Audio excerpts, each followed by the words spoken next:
Om Swastiastu. Perkenalkan, kami dari kelompok 1 dengan saya Putudia Damayanti dengan NIM 2111011051 dan rekan saya atas nama Gadis Sukriyade dengan NIM 2110111046. Di sini kami akan membahas tentang manajemen kurikulum, di mana kami akan membagi menjadi yang pertama membahas tentang pengertian manajemen kurikulum, yang kedua ada prinsip manajemen kurikulum, yang ketiga ada tujuan dan manfaat manajemen kurikulum, selanjutnya ada komponen dan tahapan manajemen kurikulum, dan yang terakhir ada permasalahan-permasalahan yang terkait tentang manajemen kurikulum.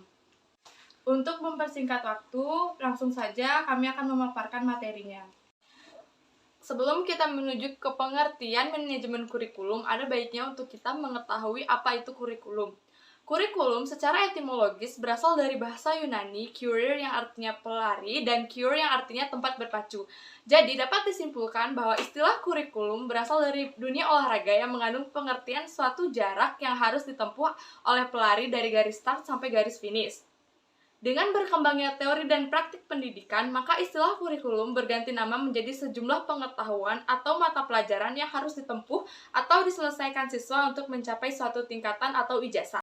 Menurut Nasution dalam bukunya yang berjudul Kurikulum dan Pengajaran, menyatakan bahwa kurikulum sebagai suatu rencana yang disusun untuk melancarkan proses belajar mengajar di bawah bimbingan dan tanggung jawab sekolah atau lembaga pendidikan beserta staf pengajarannya. Dalam bukunya, Umar Halik menyatakan bahwa kurikulum adalah perencanaan kesempatan belajar untuk membina siswa ke arah perubahan perilaku yang diinginkan dan menilai sehingga di mana perubahan-perubahan tersebut telah terjadi pada diri siswa yang bersangkutan. Pengertian manajemen kurikulum menurut Sutomo yaitu manajemen kurikulum merupakan seluruh proses kegiatan yang direncanakan dan diusahakan secara sengaja dan sungguh-sungguh secara pembinaan secara berkelanjutan terhadap situasi belajar yang efektif dan efisien demi membantu tercapainya tujuan pendidikan yang telah ditetapkan. Sekarang kita akan masuk ke pengertian manajemen kurikulum ya. Manajemen kurikulum adalah rancangan pendidikan yang mempunyai kedudukan yang sangat strategis dalam seluruh aspek kegiatan pendidikan dan proses pendayagunaan semua unsur manajemen dalam rangka memaksimalkan pencapaian tujuan kurikulum pendidikan yang dilaksanakan di lembaga pendidikan. Manajemen kurikulum dapat juga diartikan sebagai suatu sistem pengelolaan kurikulum yang kooperatif, komprehensif, sistemik, dan sistematik dalam rangka mewujudkan tercapainya tujuan kurikulum. Selanjutnya ada prinsip manajemen kurikulum, di mana prinsip manajemen kurikulum terbagi menjadi 8. Yang pertama ada prinsip relevansi, di mana kesesuaian antara tujuan isi dengan sistem. Kemudian berorientasi pada tujuan, di mana mengandung aspek-aspek pengetahuan, keterampilan, sikap, dan nilai yang berhubungan dengan tujuan pendidikan nasional. Yang ketiga ada efisiensi dan efektivitas. Efisien dalam pengelolaan dana, waktu, tenaga, dan sumber-sumber yang tersedia. Yang keempat ada fleksibilitas, yaitu mudah disesuaikan, diubah, dan dilengkapi atau dikurangi, dan dia tidak bersifat kaku. Yang kelima ada berkesinambungan. Bagian-bagian, aspek-aspek, dan materi dari bahan kajian disusun secara berurutan.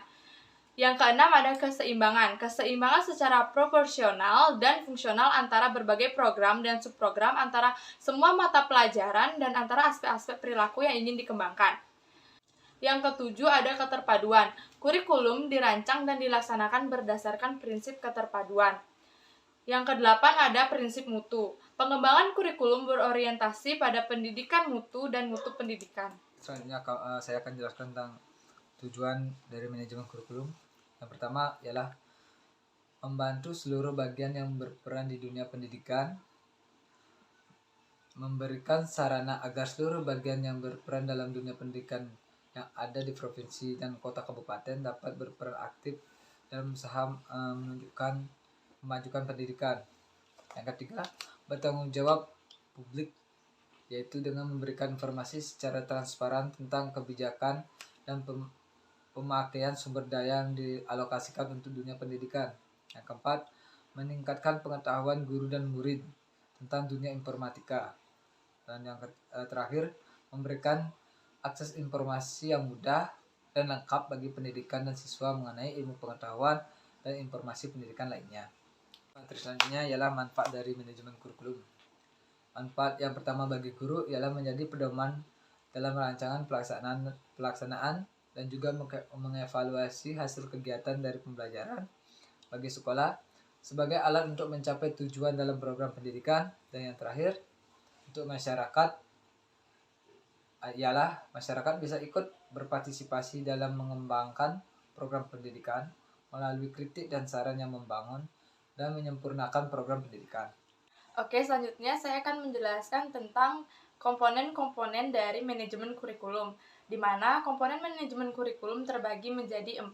Yang pertama ada komponen tujuan, yang kedua ada komponen isi atau materi pembelajaran, yang ketiga ada komponen metode atau strategi, dan yang keempat ada komponen evaluasi. Yang pertama yaitu komponen tujuan. Komponen tujuan merupakan suatu program yang dimaksudkan untuk mencapai tujuan pendidikan.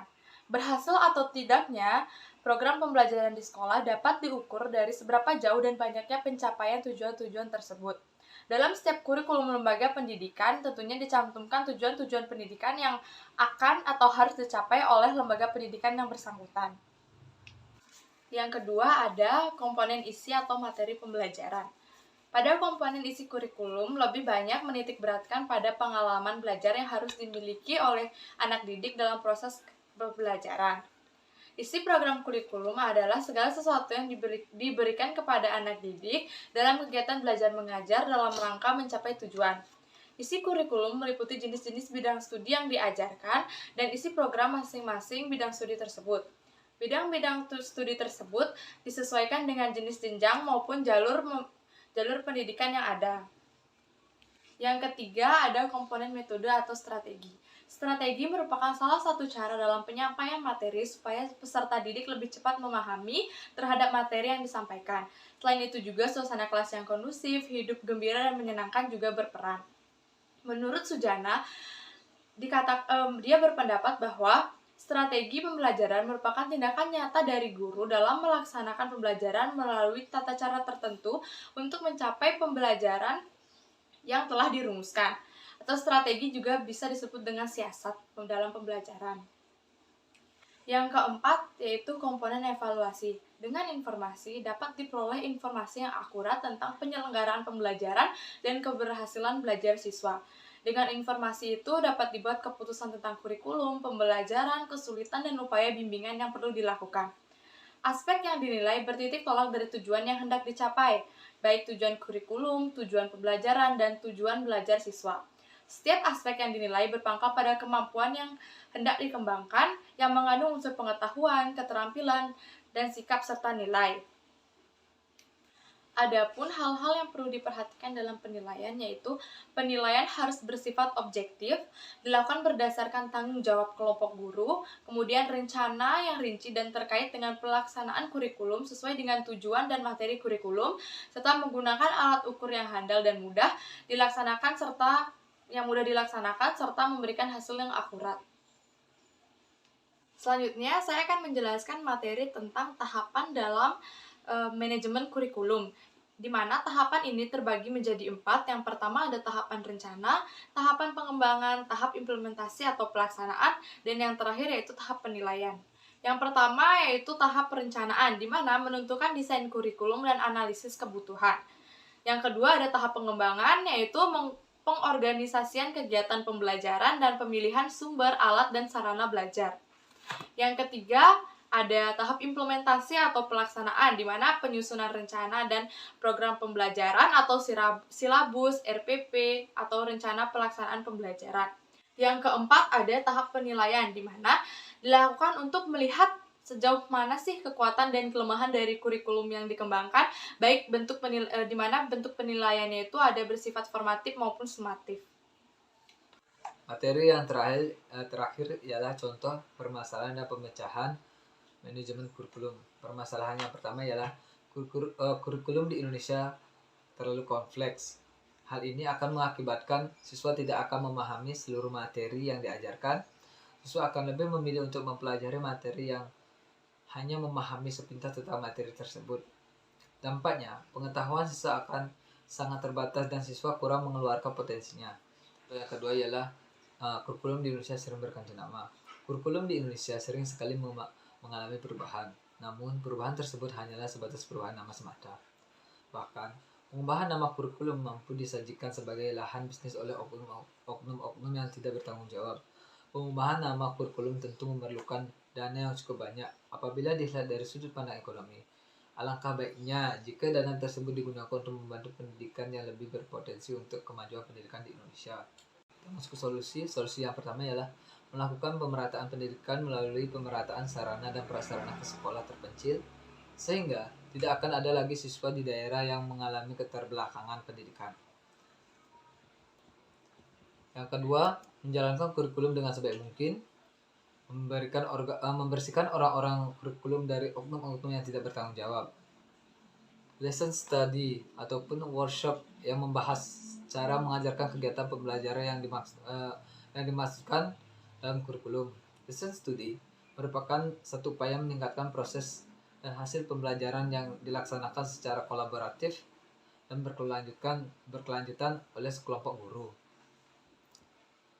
Dan yang terakhir ialah mengadakan studi khusus penelitian di setiap daerah Nusantara agar dapat melahirkan pengalaman dan dokumentasi yang kuat dan efektif dalam pengembangan kurikulum.